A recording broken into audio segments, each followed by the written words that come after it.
Hi friends, welcome to honey Anu kitchen. ఇవాల్టి మన కిచెన్లో మన పూర్వీకులు చేసుకునే అచ్చమైన తెలుగువారి ఉగాది పచ్చడిని ఏ విధంగా తయారు చేయాలో చూపించబోతున్నాను. ఇది చాలా టేస్టీగా కూడా ఉంటుంది.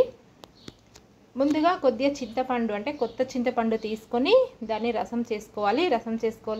ఈ విధంగా ఒక కుండలో అయినా పర్లేదు, ఒక బౌల్లో అయినా పర్లేదు పోసుకొని అందులో కొద్దిగా బెల్లం వేసుకోండి. మనకు చింతపండు అంటే పులుపునిస్తుంది, బెల్లం అంటే తీపినిస్తుంది. కొద్దిగా వేప పువ్వు అంటే చేదు, తర్వాత కొద్దిగా సాల్ట్ అంటే ఉప్పు, కొద్దిగా మిరియాల పొడి అంటే కారం వస్తుంది. మిరియాల పొడి అయినా వేసుకోవచ్చు, కొన్ని మిరియాలైనా వేసుకున్నా పర్లేదు. తర్వాత కొన్ని మామిడి ముక్కలు అంటే వగరునిస్తుంది. ఈ విధంగా 6 రకాలు మనం వేసుకొని పచ్చడి అనేది చేసుకోవాలి.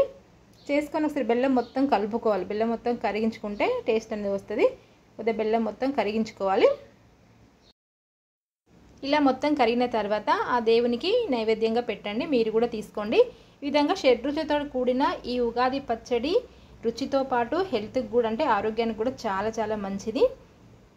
ఈ వీడియో మీకు నచ్చినట్లయితే లైక్ చేయండి, షేర్ చేయండి. మరిన్ని ఇంట్రెస్టింగ్ వీడియోస్ కోసం మా ఛానల్ని సబ్స్క్రైబ్ చేసుకోండి. Thank you for watching.